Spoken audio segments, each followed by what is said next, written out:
Firstly, thank you, Mr. Z, for that introduction. It was very touching, and wow, that was just amazing. To the De La Salle Graduation Committee, Mr. Powell, Mr. Joy, Mrs. Ward, faculty, staff, thank you for having me. I am deeply honored, more than I can express in words. And most importantly, to the class of 2018, congratulations.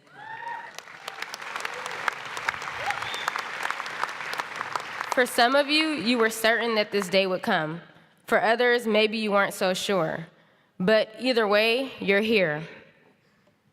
The late nights, scrambling to school to avoid getting your grades docked, the lingering around to see if your paper had been graded yet, convincing your teacher that the answer was also B and that they should change your grade from a 79 to an 80, the long rides to your corporate internship programs that maybe you loved and maybe you didn't, the less than flattering dress code, the lessons you won't understand until years from now.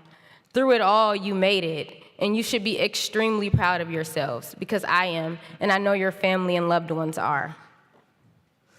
When Mr. Z first reached out to me on behalf of the graduation committee to speak today, I was extremely grateful for the opportunity to share my experiences and impart them upon you in this very important moment.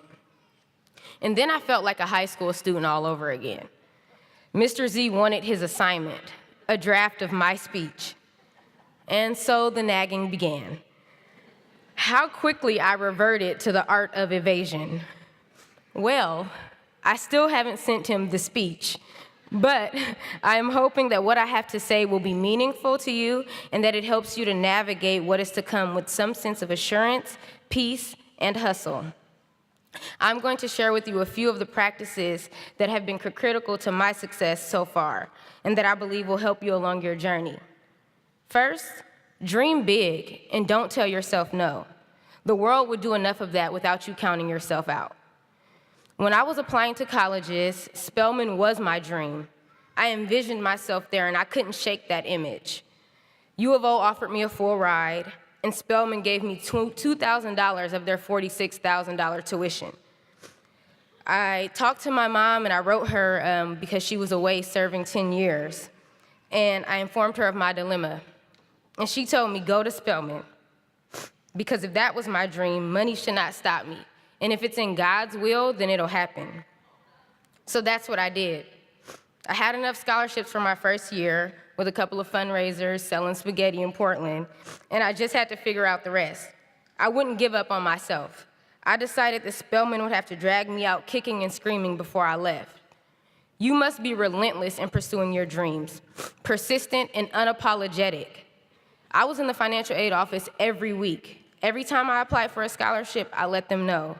When the time came to award a dean merit-based scholarship to a student, my name got tossed in the hat. I had a competitive GPA, but it wasn't the highest of the bunch. But they remembered me, persistent, determined, self-motivated, and concluded that I was the chosen recipient. And I was awarded a full tuition scholarship to Spelman my sophomore year.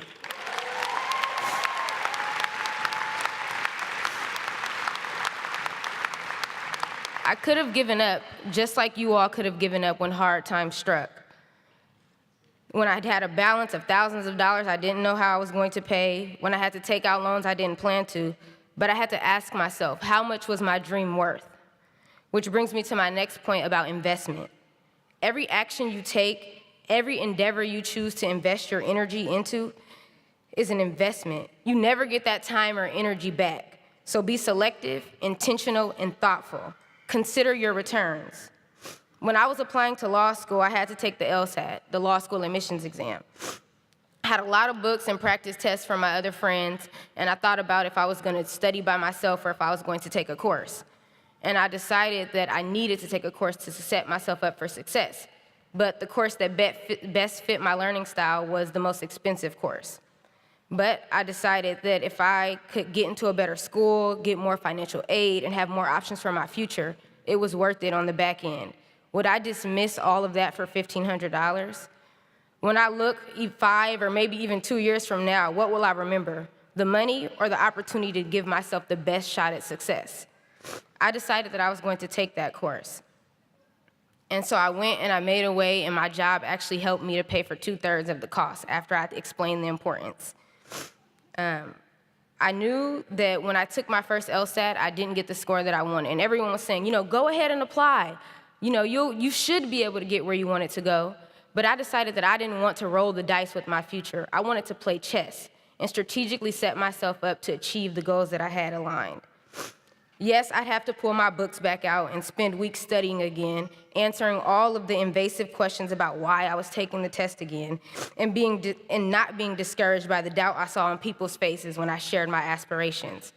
I understood that only I knew what I was capable of, like only you know what you're capable of, and you have to move in a way that's in alignment with your goals. So I invested that time, and the results were better than I could have ever imagined, and I was accepted into my dream school, Harvard Law School.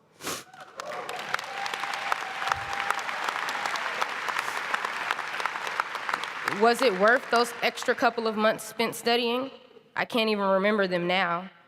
I say this to say, in every decision you make from this point on, I implore you to consider the investment that you're making. And truly, you already know how to do that.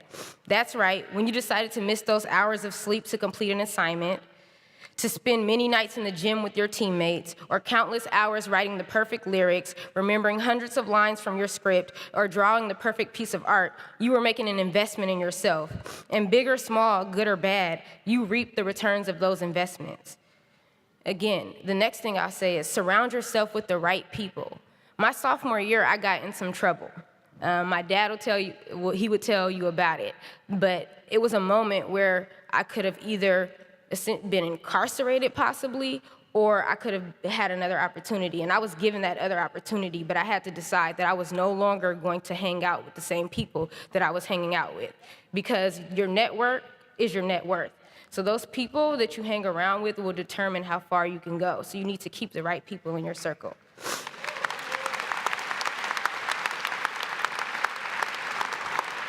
Next, don't work hard, but also when the opportunity presents itself, don't be afraid to work smart. If an elevator door opens, do not feel like you have to take the ladder to make a point. There are a lot of people with privilege who use that privilege to their advantage. They write legacy on their college applications. They have their dad, the judge, review their law school essays before they submit them. They use their networks to maximize themselves. So whenever God sends you a vessel, don't be afraid to use it because you think that you are not worthy of something being given to you. People get things given to them every day. So there was a man, y'all heard the story about a man drowning. And he's saying, God will save me, so a hippo comes by. He doesn't get on the hippo because he's like, God's gonna save me. A boat comes by, he doesn't get in the boat because he's like, God's gonna save me. A UFO comes out the sky and it shines on him. He's like, I'm not getting in the UFO because God's gonna save me, and then he drowns. Because God will send you vessels, and it's your job to take advantage of those opportunities.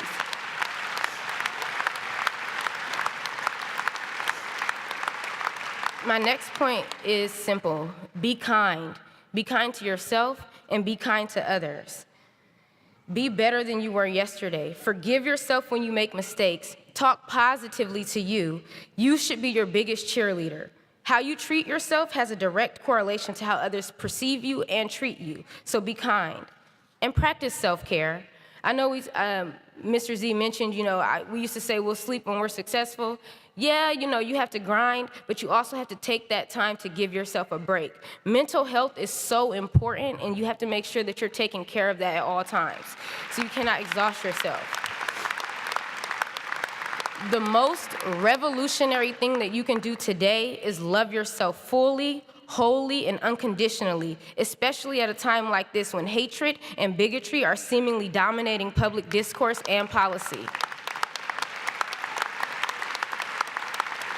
Take that trip, take that risk, take that interesting class, have that tough conversation, sleep in, stay up all night, and live life on your terms, always understanding that there is a divine power protecting and making sure that if your heart is pure and your intentions are worthy, you will be okay. Be kind to others. I know in middle school and high school, it seemed cool to be the mean kid and to sometimes pick on other people. But that stops here. No one wants to work with or be around the mean kid anymore. Remember these words from Maya Angelou. People will forget what you did, they will forget what you said, but they will never forget how you made them feel. In this moment in our country, I think that has somehow gotten lost on even the most powerful of us. But fret not. We have an opportunity to clean wounds that we simply put Band-Aids on years ago, a chance to invoke empathy where it is so desperately needed. And we all know when it is time for a deep clean, things get messier before they get cleaner. But you cannot be discouraged when you look at the mess. Now is the time to deal with our mess in America. We've brought the bigots, the racists, the sexists, the classists, the hypocrites into the light. And I don't know about you, but I don't want them to go back into hiding without being checked. If you're one of them and you're out there, sorry, not sorry.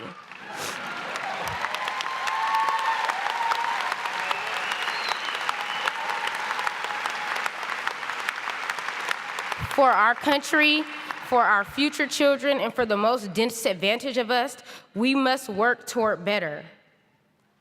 So remember, dream big and tell yourselves yes. Make sound investments in your future and those around you, and be kind. It goes a long way. Now go, conquer the world, one day and goal at a time. We're counting on you. Congratulations, class of 2018.